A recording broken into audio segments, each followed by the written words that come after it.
Hey everybody, just wanted to welcome you to the first Vollmer Journey podcast.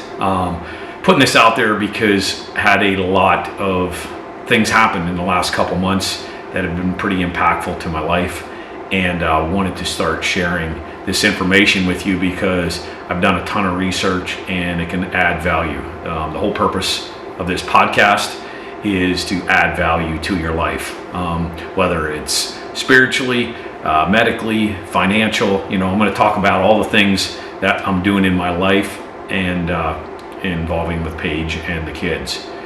So, give you a brief rundown. This all started December 11th of 2023, and that's what changed my life that day. And it was very frustrating dealing with the medical community. I absolutely hate them. They don't do anything to help you. You have to be your own advocate, and that's what I'm here for, is to help provide information to you so you can fix your problems, because we all have them. So on December 11th, I went into AFib for the first time that I know of, and I was working out, and my heart rate was really weird, and it said I was at 153 beats per minute on the stepper, and I never get above 130. And my buddy Tony was there with me, put on his Apple Watch, and it said I was in AFib. Short story here, went to the hospital. They took $6,000 of my deductible and told me there was nothing wrong with me, and follow up with a cardiologist. And that led me to do a deep dive into how to cure AFib, which I did. That's more information to come. I got a book on how to cure AFib off of Amazon. I bought the book and listened to it, and that led me down this journey, through this entire process. And I'll fill you in more on that on the upcoming episodes. But needless to say, I fixed my AFib on January 11th. Found out I was just low in potassium. I was deficient in potassium, and they wanted to cut me, do surgeries, put me on all these medications, but that's another story for another day. The main reason I wanted to launch this today, and Paige doesn't want to be on video right now, so we'll get her on here. But this is more of that story leading up to the events that unfolded on our journey. So in December 11th, after the diagnosis with AFib, as I was researching it, started looking and getting into red light therapy, PEMF, pulsating electromagnetic frequency mats that you lay on, and they reduce inflammation. The red light therapy is really good for reducing inflammation.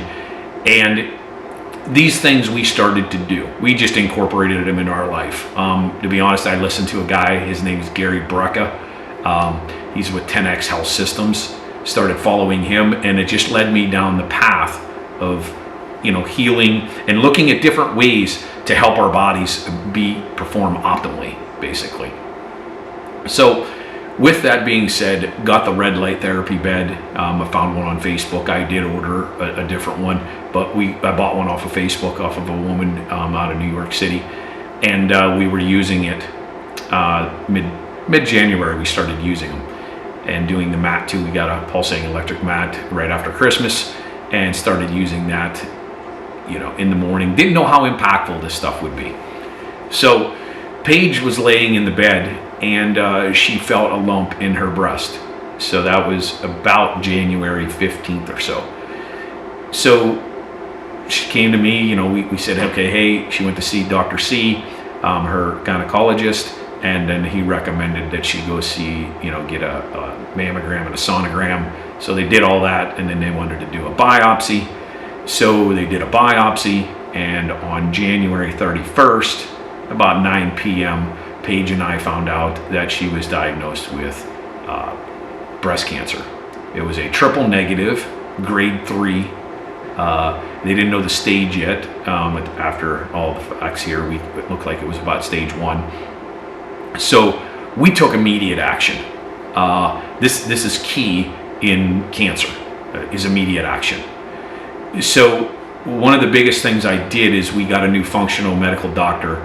His name's Dr. Buddy Toninsky, out of Peak Medical Group up in Orwigsburg, Pennsylvania.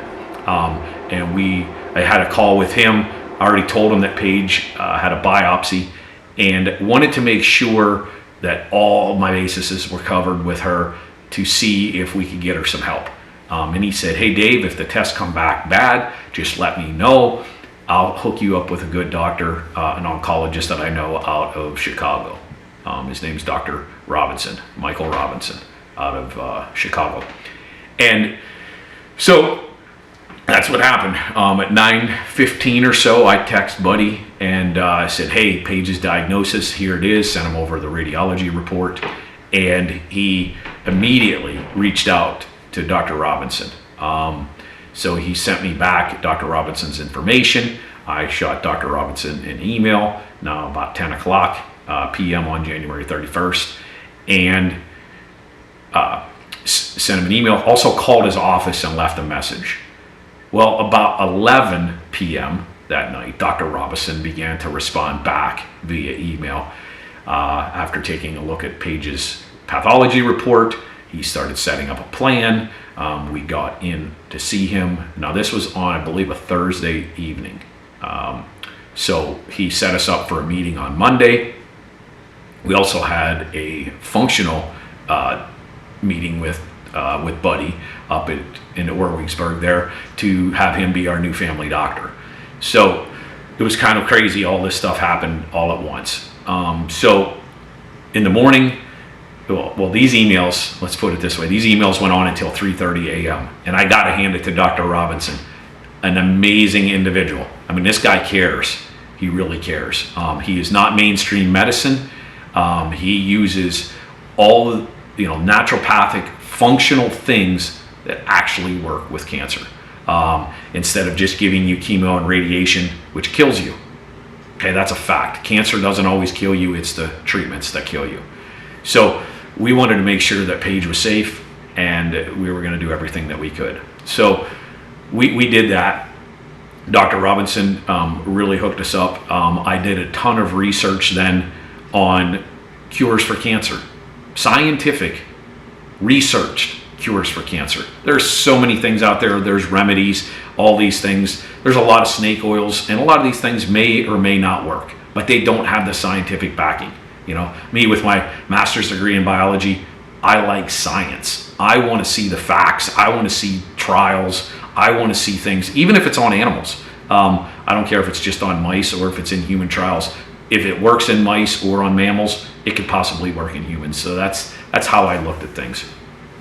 So right away, we got Paige on a regimen as I was researching.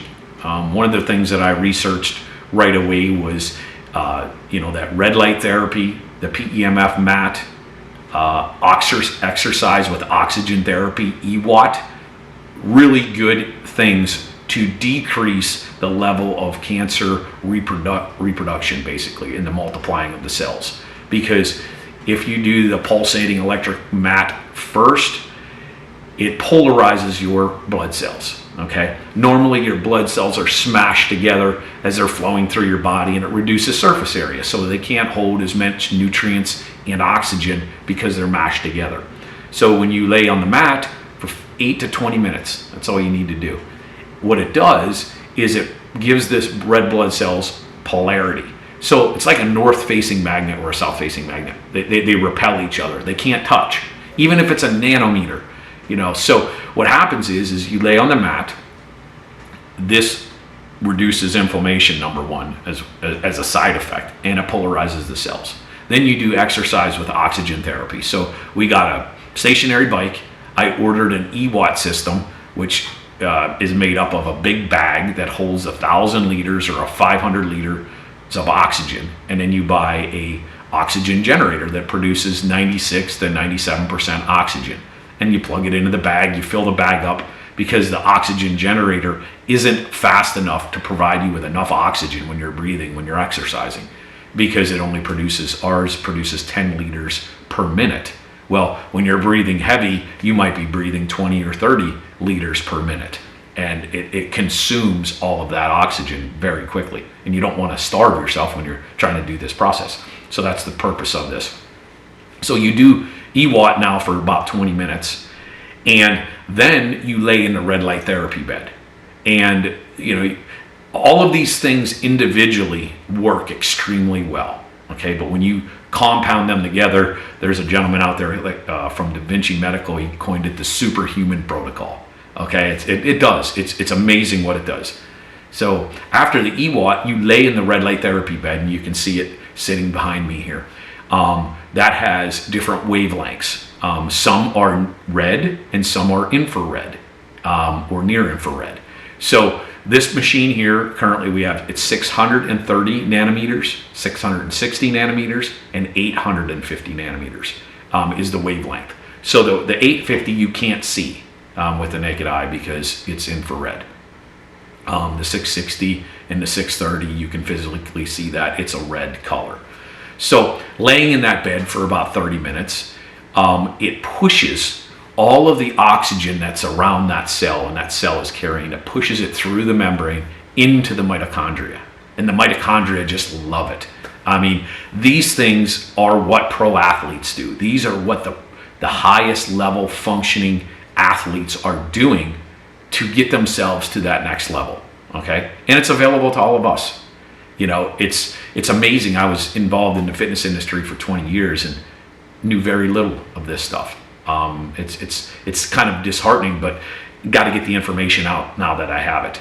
So I want to talk to you, doing that, what it does is when that mitochondria gets full of oxygen, it's pushing all these vitamins and oxygen into the cell, into the mitochondria, and now the mitochondria can run and optimize itself. Okay? And that helps reduce inflammation in your body. It helps fatigue. It helps all kinds of different ailments. So it's a really, really good regimen. Now, seeing that Paige had cancer, I wanted to see what do we do to get it to the next level. Okay, so I started diving into hyperbaric chamber. All right, so when I bought the red light therapy bed, I got a 1.3 atmosphere hyperbaric chamber, a soft-sided one. So she went in that a couple times right after diagnosis, and then I started reading more that she wasn't, there was no oxygen going in there. It was just higher pressures, which is good. It definitely helps. But I wanted to do everything that we could. So if you look over my shoulder there, right there, that is a 3 atmosphere hard hyperbaric chamber, and we have 2 oxygen generators hooked up to it. So Paige can lay in there, and she's been since February 6th. She's laid in that machine every day for 60 to 90 minutes, every day except the day of surgery. And she maybe missed 3 or 4 times for that. But she lays in that hyperbaric oxygen after doing the EWAT, lays in there prior to going into the red light therapy bed. So this is amplifying things 15, 20, 30 times more than just doing the regular superhuman protocol. So very excited that we got this. My business partner, Evan Karundi, he ran out to Chicago, ordered it from Mike Carroll, and he actually knows Dr. Robinson. His shop's right down the road from Dr. Robinson's office. And so it was kind of neat. Mike also is a cancer survivor, and he does hyperbaric all the time. I read the studies. People say, it doesn't work. Well, these studies show that it does work. And everyone that uses hyperbaric chamber, it relieves you of so many ailments. I mean, I'm doing it myself for just longevity and physical fitness, because it's truly an amazing tool. And I wanted to get certified in hyperbaric, so I knew all the things about it, and I took a couple courses and found out they were using hyperbarics back in the 1600s because they knew it had really good positive energy and results, I guess, from being in the chamber. So that being said, Paige did all of these things up until she went in for surgery. We got her surgery scheduled for February 15th. Now, prior to the surgery, we also were breathing hydrogen. Just over Christmas, right after Christmas, I ordered some hydrogen inhalation machines, and I used a guy, his name's Taiwan Hubbard, h2hub.com is his website. Real good guy down out of Atlanta, knows everything about hydrogen, and I didn't know anything. But I was researching for myself, how do I make AFib better and things like that. Well, finds out that cancer hates hydrogen. Hydrogen is like a massive antioxidant for your body. And through the research, Gary Brecka, all these guys are talking about drinking hydrogen water. Drinking it is great too. Drinking and breathing it. And then you can also use it in a bathtub. You can get a micro bubbler and produce about 1.6 parts per million hydrogen in your bath. And then you can absorb it through your skin. Drinking it, you got to drink at least 3 milligrams a day. There's a lot of really cheap stuff on Amazon. They don't produce, I tested the water, they don't produce anything. So, hold on, I gotta plug my camera in here. All right. So, wanted to go through that with the hydrogen. So Paige was doing hydrogen inhalation prior to, and once she was diagnosed, we jumped it up every day. I talked to Taiwan. He said, listen, you can do this 4 hours a day, 4 to 6 hours a day. And I got a good machine. We put it in the water, and Paige sits on the couch when she's relaxing and just breathes it in. I did it a couple times. I need to do it more because it's good for everybody. Now, in the research, it shows that hydrogen inhalation therapy is amazing for lung cancer, upper respiratory cancer, or breast cancer. Is the best that it works for inhalation. Well, that's because hydrogen is the smallest molecule in the world, and it can go through your body. So as you breathe it in, it comes through and comes right through your body and comes back out. So chest, lungs, breasts, anything up here really works. And they show that inhalation therapy, as it goes further down into your body, doesn't work as well. And that's where drinking it, ingestion. And you can do it with these hydrogen water bottles. Now, I found that you got to get the good ones. The bottles got to cost, upwards of close to $200 to make it work. Otherwise, it's not producing enough hydrogen to get the clinical dose, because you need 3 milligrams a day. And so you can also use, they make pills out of magnesium that they bubble in the water, creating lots of micro bubbles, and you get 3 to 4 milligrams per 12 ounces of hydrogen. Now, I've had friends, I've been telling about this, they've been doing hydrogen, and they see a massive difference in their own bodies just by inhalation, just drinking the hydrogen. It makes them feel a lot better. So, but the inhalation for breast cancer, lung cancer, mouth cancers, all of those things, this is an amazing thing. So want to get everybody this information out there. So Paige has been doing that. She's been drinking hydrogen as well. So with the hydrogen, with drinking it, we have Aquella 8. It's another product, and that gives you like 12 milligrams. Now, it's only available, you have to buy it over in Europe and bring it in. But, I tried trying everything. So I'm going to have a PDF that I'm going to attach to this podcast and this Facebook post and YouTube. It's a download that you can download the sheet, and it shows everything that Paige is doing and that I'm doing on a basis for cancer and for longevity and just general health. So also, one of the other big things I wanted to just put it out there is, prior to Paige's surgery, we started using deuterium depleted water. Everybody's like, what the hell is that? Well, I found this out. It's a proton. It's part of the hydrogen molecule when it's in water. Okay, there's deuterium and podium. Podium is found at 999,850 parts per million, and deuterium is 150 parts per million. So the biggest thing with that is, deuterium's a natural thing. It's found in our oceans, it's found in our water. Now, the further north you go, the lower the deuterium levels. The further south you go to the equator is where the highest levels of deuterium are, and it has to do with just, I guess, the biomechanics of how deuterium is in the water. It has a different freezing point, it has a different melting point, it has a different gaseous point. So there's a few places that make this water. I believe there's 4 or 5 right now in the world. And so we got some of this water in. Paige started drinking it because I saw there was about 256 studies on the National Institute of Health library, studies on deuterium and cancer. So that was massive. What we want to do is, as I started researching into this, Dr. Gabor Somalia, he is the leading cancer researcher using deuterium depletion in cancer patients. He is over in Hungary. He's been doing this for 30 years.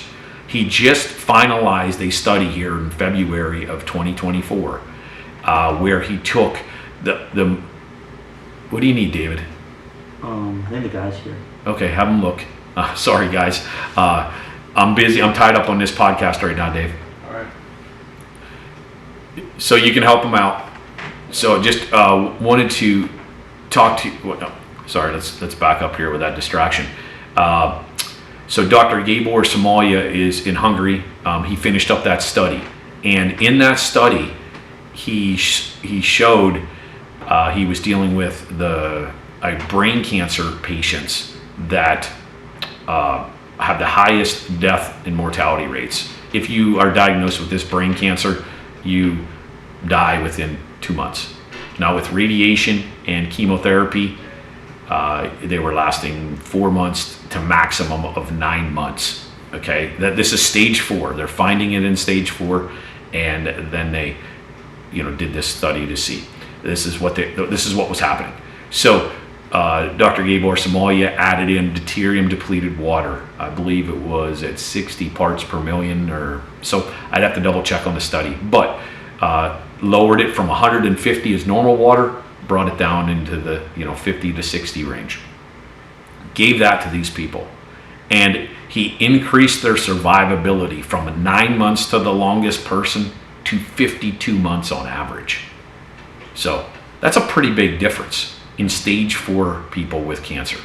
So I wanted to bring that up because this is a massive thing. So when I saw that, I got the book. He has a book on Amazon. I'll include that in the PDF. I read the book, and he said what to do for breast cancer patients. And what we did is, I got the water. Paige got it February 5th.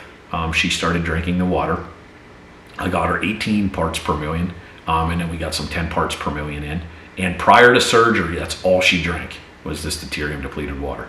Now, I don't recommend that for everybody. I'm not doing that myself. That's too much. But if you have cancer, you want to shock the cancer. And I actually was able to have a call with Dr. Gabor Somalia. I reached out to his office. He gave me a Zoom call. It was pretty cool.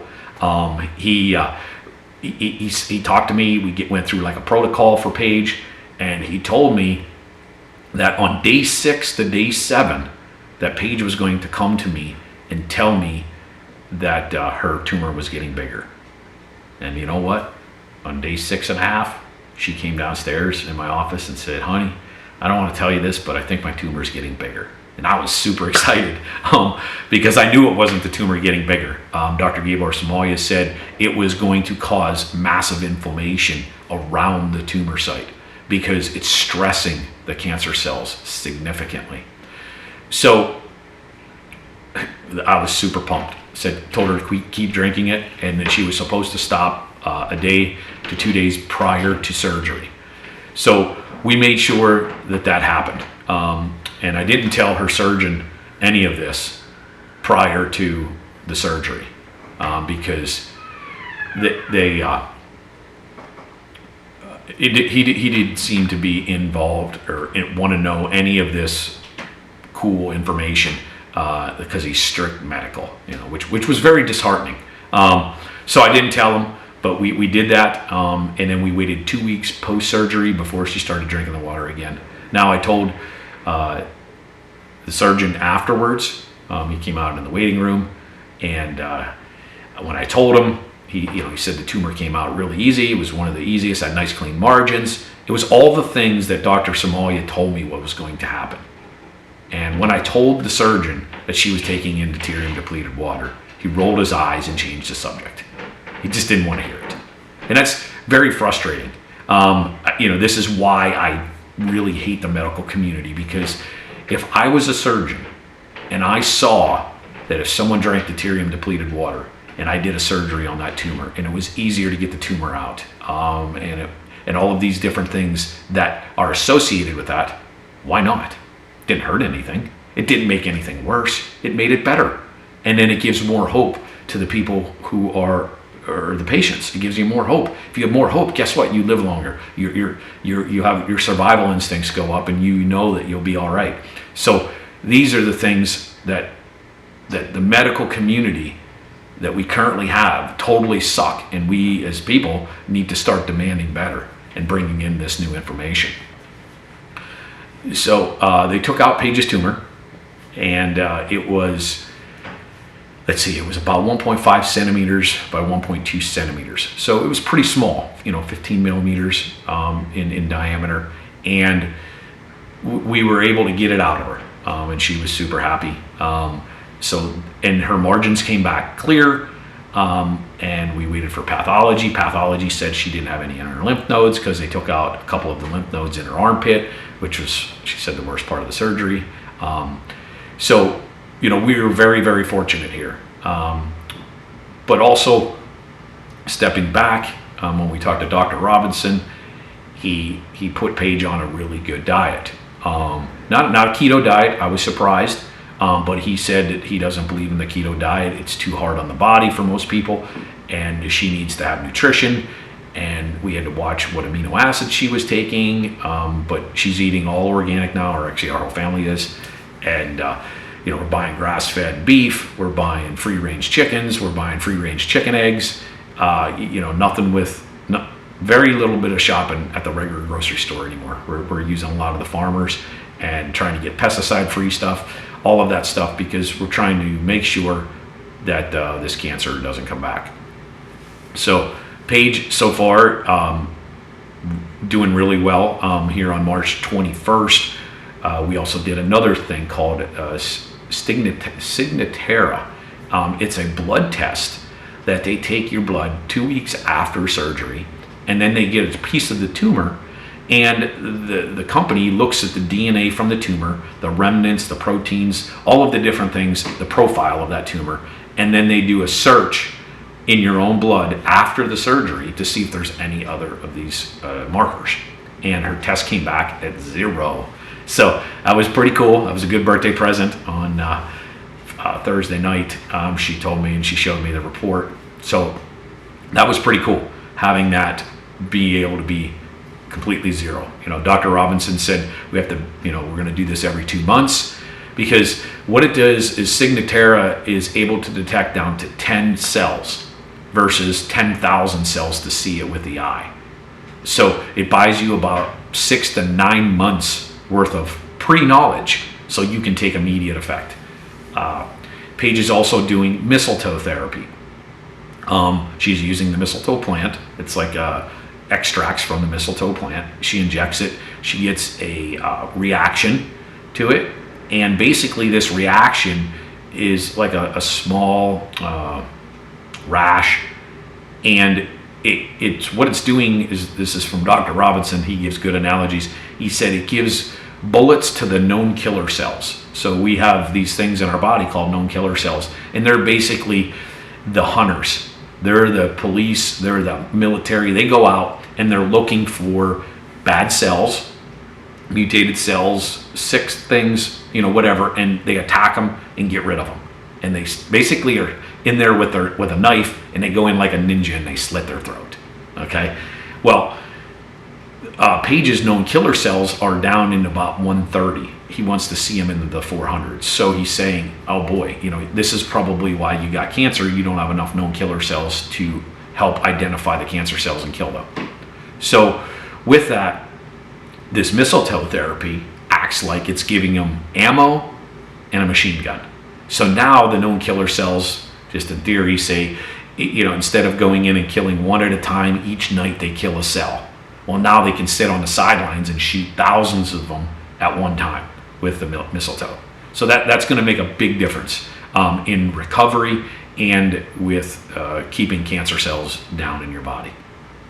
Now, in order to help raise her known killer cells, she's taken a peptide. I think it's called thiamine 1. But it's going to be on that paper, on that PDF that I'm going to put along with this broad podcast. And this way, we're going to try to raise her known killer cells so then she can use more mistletoe therapy, and we got to build a big full army for her to fend off all of these. Another thing that we're doing is hypothermia machine. What it is, it looks like a heating pad. It's about this big, and it lays, on her breast, and it heats up to about 108 degrees. And it sends, the way I was reading on it, sends like sound waves into the tissue, down about 3 to 4 inches into your body, and it warms them up. And that heat really stresses cancer cells. It really disrupts their growth. So it's a pretty neat thing. So we got one of those machines here. We didn't want to have to travel out to Chicago at Dr. Robinson, so he was able to prescribe us one of those. Got one of those machines in. She's doing that therapy as well. You have to be careful with that though, because you can burn yourself a little bit, which she did not too long ago. But waiting for that to heal for a couple days, and then we'll get back on the hyperthermia. But the biggest thing too in all of this is positive thinking, and moving forward. Now, in her follow-up appointment, with the surgeon, they said, okay, hey, now we'll introduce you to our team. Now this is 45 days after diagnosis, and they want to introduce us to their team. No, we told them we already have a team, because we had Dr. Robinson the night she was diagnosed. The medical community does things ass backwards. They're doing it to prolong your cancer, to make sure that they make more money, to do all of these negative things. And they didn't tell us to change her diet. They didn't tell us to change what she's doing. They didn't say to implement any of these things that we started implementing. Very frustrating. And that's why you have to be an advocate for yourself. Do your research. And in this PDF too, I'm going to give you all the research that I found, not all of it, a majority of it, so you can look for yourself and see the different things that these things can do. Because if you're relying on your doctor, you are going to die. I'm going to put it that simple, okay? Doctors suck. Doctors are groomed by the pharmaceutical companies. They are groomed to say, this is what you do. Here's this chemo, do this, do that. And even I'll give you another instance. Dr. Robinson has said, if we need to do chemo, we're going to do it with him. And I said, why? He goes, well, normal chemo, say we give you 100 units. All right, 100 units of chemo, you put it in your body. The cancer cells only get 2 units. Your body deals with 98 units. It's devastating to your body. It causes you to lose your hair, get sick, your immune response goes down, you can die from infections, all of these things. Well, at Dr. Robinson, he's one of 2 doctors in the country that does it this way. So cancer loves glucose and insulin, loves sugar. All right, so what you do is you go to Dr. Robinson, gives you a hyperthermia treatment, warms up the tumor, stresses it, injects you with 10 units of chemo with insulin. So it's blended in, the tumor's stressed, you get injected, the tumor now still gets 2 units. Now your body only has 8 units to deal with. Would you rather deal with 8 units of chemo or 98 units of chemo? That's what I mean. It's crazy the amount of difference, okay, to your body. All right, you're still getting the same effect, but now the devastation to your body is much, much lower. And I said, Dr. Robinson, why isn't everyone offering this? He said, well, David, this treatment is about $1,200. compared to $26,000. Right there's your answer, people. This is what it is. And even after Paige's surgery, they said, well, we want to give you radiation. And we said, well, why would we give radiation when all her margins were clean? There was no cancer cells in any of the tissue around. There was no cancer cells in her lymph nodes. Oh, it's just what we recommend. They don't have a reason. The reason is so they can make money. That's it. It's a reason they make money. All of these other things, the surgeon said, well, I'd like to know what you're doing. I started telling him. I told him she's doing the PEMF mat. She's doing red light therapy. She's doing exercise with oxygen therapy. She's doing hyperbaric. And he's like, oh, where do you do the hyperbaric? And I said, well, we bought one. And he looked at me like I was like from Mars or something. He couldn't believe it. And then we told him we were doing mistletoe therapy, the Signatera. That blood test, the Signatera blood test I talked about earlier, it's free if you can't afford it. Okay? It's free. And you know what the doctor told me? Well, the jury's still out on that. So what? So what? Why wouldn't you incorporate that into the plan? That's the problem with the medical community. They won't do this stuff to prolong your life. They want to treat the symptoms. They don't want to find the cause. So I encourage every one of you out there, go find a new doctor, a functional doctor, someone who says, well, I have heartburn. Well, what's the cause of the heartburn? Don't treat the heartburn. Find out what the cause is. And like with us, with Paige for the cancer, trying to find that root cause. So we eliminated all of the known causes that we could figure out. With her diet, we got her intercellular blood testing. Okay, we got all kinds of blood testing, and now her supplementation, which comes from Dr. Robinson, is based upon her blood levels. What her body needs, not just for the sake of supplementing. So, I kind of went off in a little bit there, but this is really, really important information for everyone to know. And this podcast, I'm going to dive deep into these things. I'm gonna have some special guests on. I'm gonna have Dr. Somalia come on. I'm gonna have a bunch of different doctors come on and talk about these things, because I want to fill you up with knowledge so you can take action. You can take part in changing your own life. Because I'm working on with my heart. I got a stress test. I got an echocardiogram. I have another advanced stress test coming up, just to see where I'm at with my heart. You know what I mean? So I want to make sure that I'm doing everything that I can to give my body what it needs. And a lot of these remedies, you can do at home. It's not a lot of money to invest in yourself to, get some of these things and use them every day. So just going to wrap it up now. And this is the first episode, so I'm pretty excited, and hoping you all like it. Let me know what you think, and I'll be talking to you soon. Thank you.